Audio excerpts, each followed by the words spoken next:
Bismillahirrahmanirrahim. Assalamualaikum warahmatullahi wabarakatuh. Alhamdulillahirabbil alamin. Wassalatu wassalamu ala asyrafil anbiya'i wal mursalin sayyidina wa maulana Muhammadin wa ala alihi wa sahbihi ajma'in. Subhanaka la ilma lana illa ma 'allamtana innaka antal alimul hakim. Wa la haula wa la quwwata illa billahil aliyyil 'azim. رضينا بالله ربا بالإسلام دينا وبسيدنا محمد صلى الله تعالى عليه وآله وصحبه وسلم نبيا ورسولا. لا إله إلا الله قبل كل شيء، لا إله إلا الله بعد كل شيء، لا إله إلا الله يبقى ربنا ويفنى كل شيء. أما بعد. Hadaratil muhtaramin, para asatidz, sadat, tokoh agama, tokoh masyarakat, hadirin hadirat, kaum muslimin muslimat, ra'ani wa iyyakumullah. Alhamdulillah wa syukurillah, puji dan syukur kita panjatkan kehadirat Allah Subhanahu wa taala yang telah menganugerahkan berbagai nikmatnya sehingga sampai saat ini kita dapat bersama-sama menunaikan ibadah salat fardu maghrib secara berjamaah. Mudah-mudahan ibadah sholat kita ini pada khususnya maupun ibadah-ibadah kita yang lain pada umumnya diterima oleh Allah Subhanahu wa taala dan mendapatkan balasan di sisinya sesuai dengan keikhlasan kita masing-masing ketika melaksanakannya. Amin ya rabbal alamin. Ya maha kaum muslimin muslimat, ra'ani wa iyyakumullah. Imam Sayyid Ahmad Zaini Dahlan menyebutkan i'lam anna sholata imaduddin faman aqamaha faqad aqamaddin wa man adha'aha faqad hadamaddin.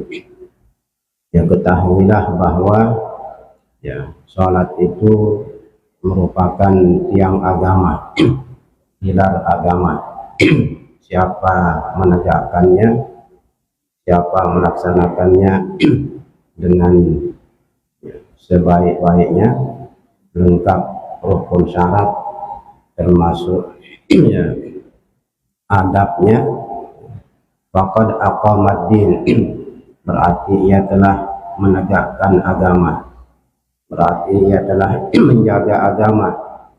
Wa man adha'aha faqad hadamaddin, siapa yang mengabaikannya, siapa yang tidak melaksanakannya, berarti ia telah menghancurkan agama, berarti ia telah merusak agama. Wa inna min a'zamil masaibi wa aqbahil qaba'ihi wal ma'ayibi at-tahawuna bis salat. Sesungguhnya, kata beliau, di antara musibah yang sangat besar, aib yang sangat buruk bagi umat Islam, at-tahawuna bis shalah, meremehkan sholat,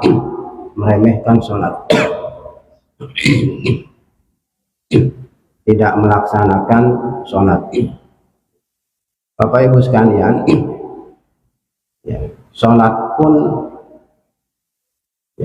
disurvei pelakunya di Indonesia, atau orang sholat di Indonesia ada hasil surveinya, Ini bukan mereka yang hendak mencalonkan diri sebagai anggota dewan saja, atau presiden, bupati, gubernur saja. Tapi masyarakat muslim yang sholat di Indonesia disurvei juga. Hasil survei ceritanya, umat Islam yang rutin melaksanakan sholat 5 waktu hanya 38,9%. Yang rutin sholat 5 waktu 38,9%. 38,9%. Sisanya berarti 61,1% ada yang tidak sholat sama sekali, ada yang sholat lalu bolong-bolong. Ya, 60 sekian persen,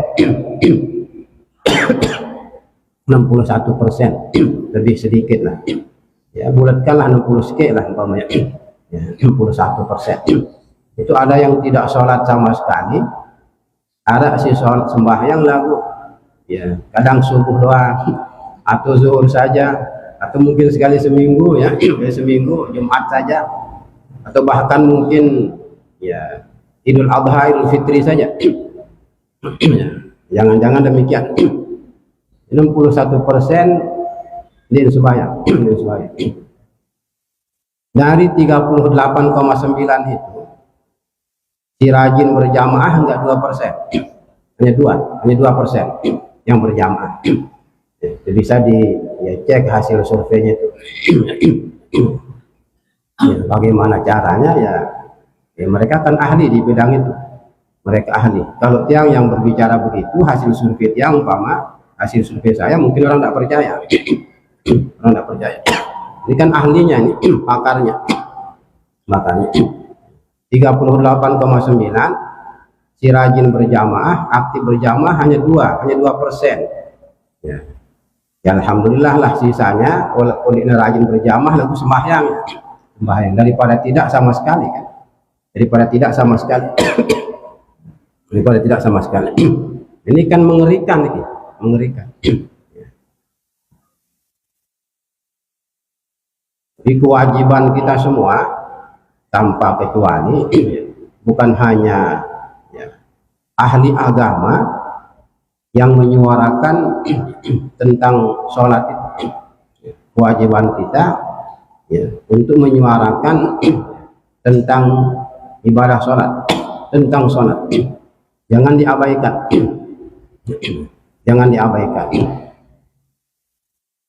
Memang betul bahwa apa yang difirmankan oleh Allah Subhanahu wa taala ya, pasti menjadi kenyataan. Dalam Al-Qur'an disebutkan, "Fa khalafa min ba'dihim khalfun adha'us salata wattaba'us syahawat fasawfa yalqawna ghayya." Al-Qur'an surah Maryam. "Fa khalafa min ba'dihim khalfun adha'us salah." Maka mereka meninggalkan generasi berikutnya. Adha'us salah, tapi generasi yang ditinggalkan ini adha'us salat, menyia-nyiakan salat, mengabaikan salat, dia namanya sembahyang. Itu generasi yang ditinggalkan oleh nenek moyang kita sebelumnya. Papuk balok kita mungkin ya pecu rajin sembahyang. Apalagi kalau kita kembali pada generasi keemasan Islam dulu ya. Di masa salaf namanya, masa salaf. Ini kan khalaf, era belakang. Era dulu generasi salaf, abad pertama, kedua, ketiga. Kalaupun ada orang yang tidak sholat, sedikit. Generasi berikutnya, karena Quran juga menyebutnya dengan khalfun, khalaf ya, era belakang. Itu justru lebih banyak yang tidak sholat. Duanya tidak sholat. Jadi mereka menyia-nyiakan sholat. Wattaba'u syahawat, mengikuti nafsunya. Ya. Ada si repot isi tembakau. Musim bekejot tembakau aja. Ya ini bukan menyinggung ya mereka yang profesinya di sana, tidak. Ada si repot si tembakau, ada si repot si mohon maaf kiloknya, ada si repot si ya perdagangannya, ada yang repot dengan ya, jabatan kursi pangkatnya, ya banyak lah. Banyak. Nah ini kan buktinya seperti tadi, 60 ya 1% itu di sembahyang. Meskipun sholat ada yang sholatnya umpama 1-2 waktu, kan sama dengan tidak dikerjakan. Karena yang 5 waktu ini satu kesatuan. Tidak mungkin kita hanya memilih ya, sholat subuh saja. Ya. Atau pilih subuh plus maghrib, ya. Ya. Sholat pagi dengan sholat malam umpamanya. Tidak mungkin hanya ya, 1-2 waktu yang kita pilih. 4 pun dipilih, 1 ditinggalkan, ya, sama artinya dengan tidak dikerjakan sama sekali. Lebih banyak yang tidak sholat. Ya. Apa kata Tuhan mengakhiri ayatnya? Fasawfa yalqawna ghayya. Maka kelak mereka akan masuk di lembah ghayya. Lembah ghayya, ini nama lembah. Kata ulama, kata ahli tafsir, lembah di neraka. Lembah di neraka. Ya. Lembah di neraka, ya. Jika ada orang ya, dijebloskan ke sana, jika ada yang dilemparkan ke sana, ya, perjalanan 70 tahun baru bisa nyampe ke dasarnya.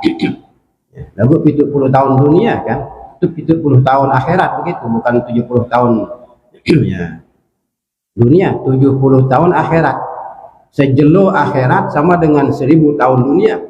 Ka'alfi sanatin mimma ta'udun. Ya, 1 hari akhirat sama seperti perjalanan 1000 tahun dunia. Mun 70 tahun akhirat beberapa ribu tahun jadinya, karena dalamnya maksudnya dalam luar biasa. Ya, mereka akan masuk ghayya. Mereka akan masuk ghayya. Kata Allah Subhanahu wa taala. Itu terbukti apa yang difirmankan oleh Allah Subhanahu wa taala bahwa generasi belakang, di era belakang ya, ya, menjelang tibanya hari kiamat, banyak umat Islam sendiri yang mengabaikan ya, kewajiban sholatnya, yang mengabaikan kewajiban sholatnya. Sholat penting, bukan sekadar penting, sangat penting, sangat penting. Tidak ada gunanya ya, puasa, tidak ada gunanya kita rajin berhaji bolak-balik umroh, tapi sembahyang 5 waktu tidak dikerjakan. Sholat 5 waktu ini bagian dari rukun Islam yang 5. Jika rukun Islam yang 5 ini Bapak Ibu sekalian diilustrasikan, digambarkan dengan jari-jari yang 5 umpama, coba belum perhatikan, ingat-ingat, pikir-pikir, balik. Kita gambarkan dengan jari-jari yang 5 umpama. Rukun Islam yang 5 ini. Coba mulai dari kelingking. Yang kelima kan, yang kelima. Apa yang kelima rukun Islam? Ya, haji. Dengan jari yang 5 ini kemudian ya, kita pegang botol umpama benda tertentu seperti ini. Kita pegang dengan 5 jari ini ya, sebuah benda. Jika 5-5-nya berfungsi, kan kuat ya ini. 5-5-nya berfungsi. 5 jari berfungsi, kuat. Tidak jatuh benda itu. Tidak jatuh benda itu. Mulai dari syahadatnya, sholat, puasa, zakat, haji, itu lengkap ya. Jika semuanya dapat dikerjakan dengan sempurna, dengan lengkap, ya, muslim yang paripurna. Muslim yang paripurna. Nah, seandainya kemudian kelingking tidak dilibatkan umpama, kelingking tidak dilibatkan, dia namilu ngentik botol nih, masih kuat atau enggak ini? Masih kuat ya nih kan masih kuat. Apa kelingking ini yang tidak dilibatkan ini? Rukun Islam yang kelima. Rukun Islam yang kelima. Seandainya ada seorang muslim atau muslimah tidak haji, tidak berhaji karena ada alasan syar'i, apakah rusak agamanya? Tidak rusak lagi, tidak rusak. Kan tidak setiap umat Islam tanpa kecuali wajib berhaji. Sehat fisik, ya, finansial mendukung, walaupun tak sanggup lari maraton keliling dunia, lagu kepeng dek nara kan itu wajib berhaji nih, dah wajib berhaji. Muntah suruh lari lomba lari, ya, becatan si angin umpama ya. Kuat, mampu dia. Seandainya dia jalan kaki ke Mekah, sanggup sanggup, sanggup dia. Ya. Umpama ya, ya. Fisiknya memungkinkan, lagu kepeng dan ada, uang tak ada. Apakah orang ini wajib berhaji? Tidak, tidak wajib berhaji, tidak wajib berhaji. Apa anda tahu? Istirahat bareng di Mekah di Madinah, ya. Dia nyewa hotel syar'i, eta hotel syariah, hotel syariah dua, hotel syariah masjid bareng kuburan. Dia dulu berbayar, itu bayar. Ya, dia akan tinggal di masjid selama haji, ya. Atau tinggal di kuburan selama berhaji. Kan tidak mungkin. Ya. Kesehatan mendukung, tapi finansial tidak ada, tidak mendukung. Atau finansialnya mendukung, tapi kesehatan tidak, kesehatan tidak. Jadi beban susah. Wah, ini ingat diri si jamaah nih, seperti kasus tahun kemarin nih. Ya, mohon maaf. Ya. Jadi jamaah ini kencing berak di kamar, kencing berak di kamar. Bukan sekedar kencing berak, kencing beraknya diambil lah, udah lapet tembok hotel, tembok kamarnya nih. Bagaimana kawannya yang akan nyaman? Ini pun nyaman nih. Bagaimana dia akan nyaman? Bukan sekedar berak kencing di kamar, lagu para necet mungkin, para necet, plesterin apa tembok, tembok hotel dengan kotorannya. Waliyadzubillah. Uangnya ada, makanya dia bisa berangkat, tapi kesehatan tidak mendukung. Tidak ada kewajiban, ada kewajiban, tidak ada kewajiban. Nah, itu maksudnya kelingking nih, kelingking ini haji. Seandainya tidak dilibatkan kelingking, ketika memegang benda tertentu, benda itu masih ya kuat, tidak jatuh, makanya tidak jatuh nih. Seandainya kita tidak berhaji karena alasan-alasan tertentu, tidak ada persoalan. Islam kita masih aman, iman kita aman, aman, aman, aman. Nah sekarang dilepas lagi, apa nih namanya? Tadi kan kelingking, terus jari manis, jari manis nih kan, jari manis. Ya. Apa rukun Islam yang keempat? Ya. Puasa, puasa. Ya. 3 jari yang pegang masih kuat, masih kuat, masih kuat. Puasa ini lepas ini, dia nolak puasa. Ya. Kenapa tidak puasa?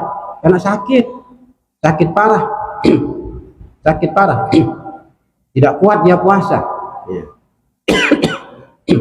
Tidak ada ya, kemungkinan, tidak ada peluang untuk sehat lagi bahkan. Itu kan fidyah bayarnya, kan fidyah dibayar. Ya, dokter mengatakan, ya, bapak ini, ibu ini, secara ilmu medis tidak mungkin sembuh. Dia puasa tidak mampu, tidak kuat dia, tidak kuat dia. Wajib dia puasa, tidak. Apa yang dia lakukan? Bayar fidyah, fidyah 1 mud untuk setiap harinya. 7,5 on, ya, ya, 3/4 kilo. Ya, cukupang sekilo lah. Cukupang sekilo. Ya, kalian bersedekah nih kan? Ya, 1/4 sedekah. Itu kan tidak bermasalah nanti, tidak bermasalah. Ya, ketika jari manis tidak dilibatkan, puasa itu, puasa masih bagus, imannya Islam bagus, bagus. Ya, dilepas lagi jari tengah, lepas lagi jari tengah, tinggal 2 jari yang pegang, masih kuat, jatuh dia enggak, masih kan bisa dipegang nih dengan 2 jari. Ya, apa jari tengah nih rukun Islam yang ketiga? Ya, zakat, zakat. Ya, semua orang Islam wajib berzakat? Enggak, aslinya enggak. Ya. Gaji cuma 1 juta, umpama sebulan, honor 1 juta. Jangan dipaksa orang berzakat dengan zakat profesi. Kan hanya 1 juta. Ya 1 juta. Ya.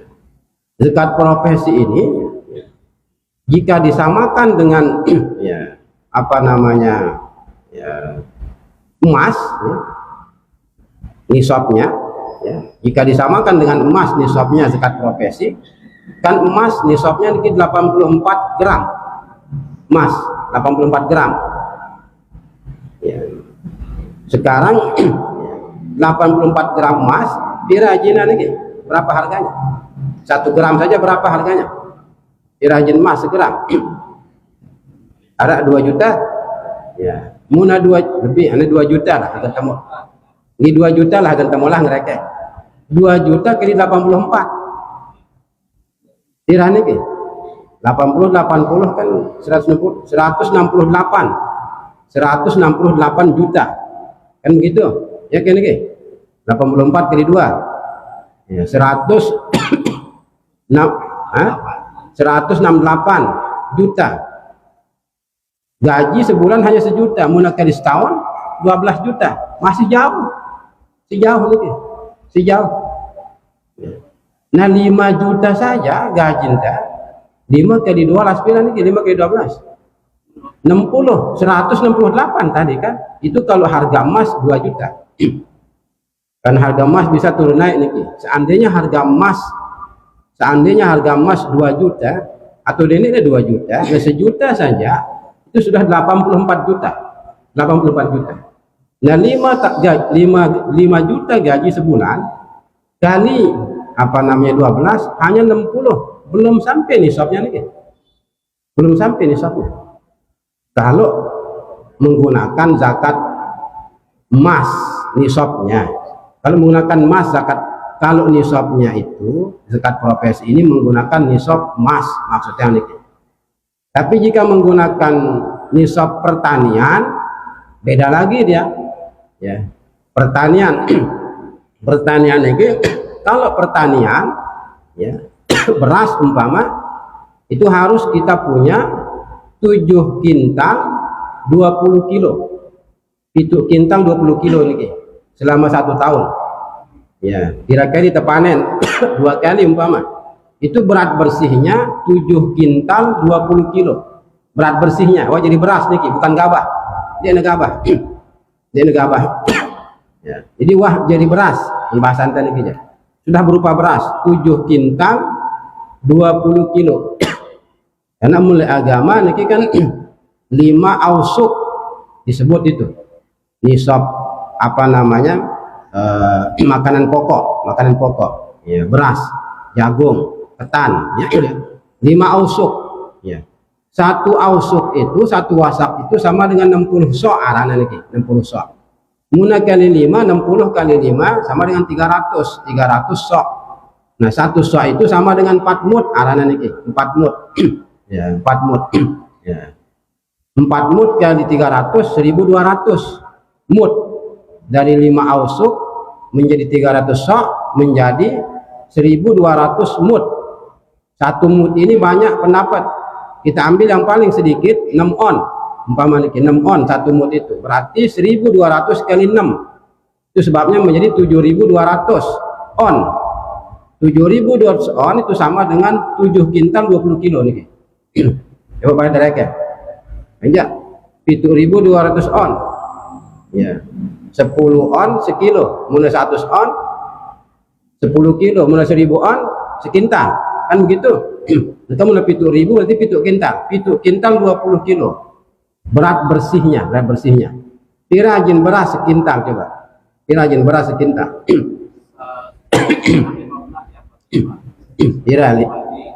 berarti 1,5 juta umpama.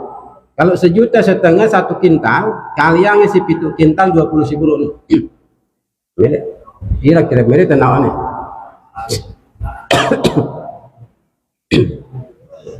Sirane ke di 70 ya 2 ya. Tadi kan 7,20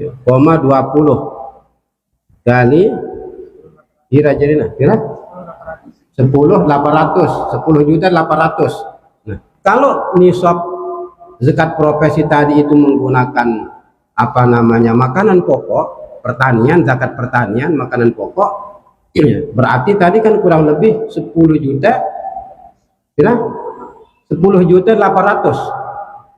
satu tahun. Ya. 10.800.000. Muna apa namanya sejuta gajinya dari 12 itu sudah wajib dia zakat. Wajib dia zakat ini. Wajib dia zakat. Kalau menggunakan zakat pertanian dari segi nisabnya. Ya, lalu mohon maaf ini kritikan sering di apa namanya masyarakat ketika zakat profesi ini diberlakukan. Ya. Dari segi nisab diambil ukuran nisab pertanian seperti tadi. Lagu lekan ukuran zakat uang dipakai nih, bukan zakat uang dipakai, bukan zakat pertanian. 2,5% kan dipotong. Ya, ini bisa didiskusikan lagi. Lekan dari segi nisabnya dipilih oleh pemerintah ini dipilih oleh pemerintah dari segi nisabnya dipilih mengikuti zakat pertanian. Sehingga kalau dikalikan tadi yang 7 kintal 20 rata-rata 15.000, 10.800.000 itu 800 itu. Lalu ketika dikeluarkan zakatnya bukannya 5%, bukannya 10% diambil, tapi 2,5%. 2,5% itu kan zakat uang, bukan zakat pertanian. Ya. Itu sebabnya banyak orang bertanya. Ya, mestinya kalau menggunakan zakat pertanian, nisabnya, ya, kadar zakatnya juga menggunakan zakat pertanian. Ambil 5% atau 10%. Tapi jika nisab menggunakan zakat apa namanya uang, dengan menggunakan nisab zakat uang, ya, sehingga nanti 2,5% kan supaya nyambung nih. Zakat yang dikeluarkan 2,5% zakat uang itu, maka nisabnya mestinya zakat uang. Itulah yang tadi seharga emas 84 gram itu. Nah 5 juta doang gaji kan ini cukup mas ini cukup, tidak wajib zakat maksudnya. Ya. Mulai 10 juta 10 kali 12 kira 120. Belum bahkan itu coba. Kalau harga emas 2 juta sekilo kan kali 84 160 sekian berarti dengan si begaji atas selai juta mungkin. DPR doang bejikat ini DPR kan hampir 50 juta umpama. DPR hampir 50 juta. Mun kelas-kelas hingga 5 juta 10 juta bahkan jika nisabnya menggunakan zakat emas, maksudnya ini lagi-lagi jika nisabnya menggunakan nisab zakat emas, ya, zakat emas itu nisabnya 84. Sama seperti kita punya uang nih, kita punya uang simpan di rumah atau di bank, berapa nisabnya seharga emas tadi harus terberdiang kepeng dari awal tahun sampai akhir tahun seharga emas 84 gram baru kita wajib keluarkan zakat. Kepeng itu enggak 100 juta dari awal tahun hingga akhir tahun bahkan itu nggak pernah kita apa namanya cairkan, enggak 100 juta, cukup nisabnya 84 kali 2 juta belum cukup, ini terberjekat nih 180 lebih kan, 168. Lungguh punya uang 150 juta saja dari awal tahun, awal Muharram sampai akhir Zulhijjah, wah setahun nih kira kepeng nih enggak 150 belum bayar zakatnya itu, belum dibayar karena kan 168. Kalau harga emas 2 juta, apalagi harga emas lebih dari 2 juta ya, apalagi dia lebih dari 2 juta kan lebih besar lagi nih kan ya. Berapa harga emas? 2.600.000 coba, 2.600.000 lungguh kalian 84 berarti atas 168 sudah itu hampir 200 mungkin ya, hampir 200 ya. Artinya Bapak Ibu sekalian ya, terlepas dari yang mana yang digunakan, maksud kita tadi itu kan ini jari tengah zakat. Tidak semua orang Islam wajib berzakat meskipun dia punya uang. Tidak semua umat Islam wajib berzakat meskipun dia jadi petani. Meskipun dia nanam padi, jagung, belum tentu dia wajib berzakat. Belum tentu orang yang punya uang, nyimpen uang di bank atau di rumah di berangkas, belum tentu uangnya ini wajib dizakatkan. Karena ada nisab, ada ambang batas minimal yang harus dimiliki sehingga wajib dibayar zakat itu. Apa semua pedagang wajib berzakat? Modalnya enggak 100.000, jual urak-urak, masa sudah berzakat? Atau dengan sinjual cilok, modal 100.000, masa disuruh berzakat? Ya. Karena nisab zakat itu ada ambang batas minimalnya. Jadi meskipun kita punya uang, meskipun kita punya sawah ladang, belum tentu wajib berzakat. Itu maksudnya. Itulah gambaran yang jari tengah ini maksudnya. Di tengah itu. Jadi tidak salah dengan you. Hanya bedah yang udah kebuk bangkat umpama. Kan itu berzakat beras umpama. Mau batur cuma enggak 5 kintal dalam setahun umpama. Hanya 5 kintal dapatnya dalam setahun berat bersihnya. Hanya 5 kintal dia dapatkan berat bersih dalam 1 tahun, 2 kali panen atau 3 kali panen umpama. Apa yang dizakatkan ini? Apa yang dizakatkan? Kan belum masuk nisabnya. Nisab beras itu 7 kintal 20 kilo berat bersih. Muna masih dalam bentuk gabah kan lain lagi dia. Muna dalam bentuk gabah 1 kintal gabah kira berat bersihnya. Ya, dari sana kita berhitung nih. Ya petani doang paling apal gitu kan. Ya, ikan tidak mungkin gabah ini semuanya kita bikin jadi beras. Bagaimana kita mengetahui dari gabah itu sampai nisab berat bersih tadi 7 kintal 20 kilo? Diperkirakan, istilahnya diperkirakan, diprediksi per 1 kintal gabah pira bersihnya kira-kira. Muna 50 kilo otomatis muna seton kan enggak 5 kintal berat bersihnya. Kan begitu. Kalau 50 munta bagi 2 ya, atau 60 saja, 60 berat bersihnya, muna seton hanya 6 kintal. Kira-kira berat bersihnya cukup nisabnya belum? Berarti muna mau enggak seton dalam 1 tahun 2 kali panen 3 kali panen hanya seton dia dapatkan berat bersih 60 per 1 kintal gabah, hanya 6 kintal bersihnya itu. Berarti ini berzakat. Tidak paksa dengan 2 gantus dikadar merangkul dengan lain. Ya, karena gampang-gampang katanya. Pokok mun kamu seton sugulang 2 gantus 3 gantus. Jangan memaksa orang melakukan sesuatu yang tidak wajib dia lakukan.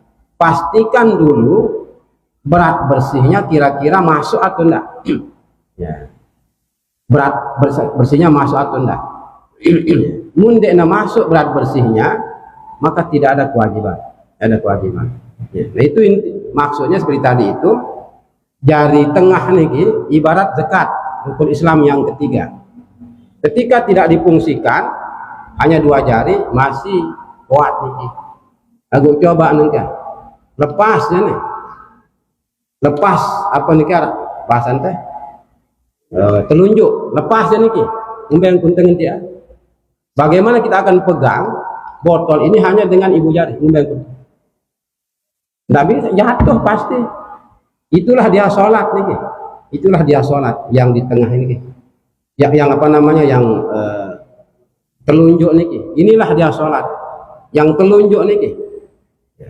Jika tidak dikerjakan hancur selakunya ini, hancur.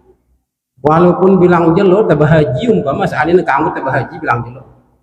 Walaupun tiap hari kita berhaji seandainya boleh kita berhaji, mungkin aja jelo bilang jelo na wukuf kanggo umpama. Cik sugin ke bedang pesawat sendiri walaupun tiap hari berhaji bilang jelo na umroh ya jekat 1 miliar jekatnya sembah yang dek nula enggak ada gunanya itu semua, enggak ada. Itu maksudnya yang ini yang apa namanya ya, telunjuk nih itu ibaratnya hancur semuanya. Jadi walaupun terajin berhaji, rajin umroh, rajin bersedekah, rajin berzakat, tapi sholat tidak dikerjakan, hancur semua ibadah kita, hancur. Tidak ada gunanya. Itu yang disebutkan tadi dengan siapa yang melaksanakannya, siapa yang menegakkannya berarti dia menegakkan agama. Tapi siapa yang tidak mengerjakannya, menyanyiakannya, berarti dia menyanyiakan agama. Bapak Ibu sekalian, yang kami muliakan, kemudian wama yatrukus salata wa tulhihi anha dunyahu illa man sabaqat syiqwatuhu wa azimat uqubatuhu ila akhir wal iyadzubillah. Dan tidaklah meninggalkan salat ini, tidaklah seseorang meninggalkan salat, tidaklah seseorang dilalaikan oleh dunianya sehingga tidak salat, kecuali wal iyadzubillah mereka yang memang tercatat akan sengsara nanti. Ya pasti sengsara, pasti sengsara, celaka nanti di hari kiamat. Wa qalat hasratu wa nadamatu, dialah yang akan mengalami penyesalan panjang nanti di hari kiamat. Mengalami penyesalan panjang di hari kiamat. Coba bagaimana dialog umat Islam dengan non muslim, dialog muslim dengan non muslim di neraka sakar namanya. Apa nggak dialog? Masalakakum fi sakar. Kata orang beriman itu, orang beriman bertanya kepada yang tidak beriman, kenapa kamu masuk neraka sakar? Apa jawabnya? Qalu lam naku minal musallin, kami tidak sholat di dunia, kami tidak sholat di dunia. Itu kata non muslim, kata non muslim. Non muslim tidak sholat di dunia wajar, ya betul wajar. Tetapi non muslim pun Bapak Ibu sekalian wajib melaksanakan agama sebenarnya. Tapi bagaimana caranya? Baca syahadat dulu, baca syahadat dulu. Non muslim itu muntah belajar ilmu usul fiqh, non muslim itu mukallaf namanya, orang mukallaf, subjek hukum, pelaku hukum, seperti halnya orang Islam. Cuma non muslim itu pelaku hukum yang tertunda namanya, tertunda, bukan pelaku hukum yang otomatis seperti orang Islam. Munitas Islam, mukallaf kita mukallaf yang munajjaz namanya, munajjaz, spontan, otomatis. Begitu azan datang terdengar wajib tersembahyang, tidak perlu baca syahadat karena sudah muslim. Kalau non muslim begitu azan dikumandangkan wajib dia sholat juga, wajib dia sholat juga. Kalau tidak sholat dihukum, makanya masuk neraka tadi, Tetapi kewajiban mereka sholat itu bukan kewajiban otomatis, kewajiban yang tertunda. Baca syahadat dulu baru bisa sholat. Mulai membaca syahadat tidak bisa dia sholat, karena dia tidak sholat di dunia non muslim ini, maka masuklah dia di neraka sakar itu. Non muslim, di non muslim itu mukallaf sebenarnya namanya. Kalau dalam kita belajar usul fiqh nih, kita belajar usul fiqh, dia mukallaf, tapi mukallafnya mukallaf yang tertunda. Dia menjadi pelaku hukum yang tertunda, tidak kontan, tidak otomatis. Dia otomatis harus baca syahadat dulu baru bisa dia sholat. Mundek baca syahadat tidak bisa dia sholat, karena dia tidak sholat dikarenakan tidak baca syahadat, ada hukumannya di akhirat. Apalagi dengan Islam, ya sama, makanya sama tempatnya. Mereka yang tidak sholat itu. Waliyadzubillah.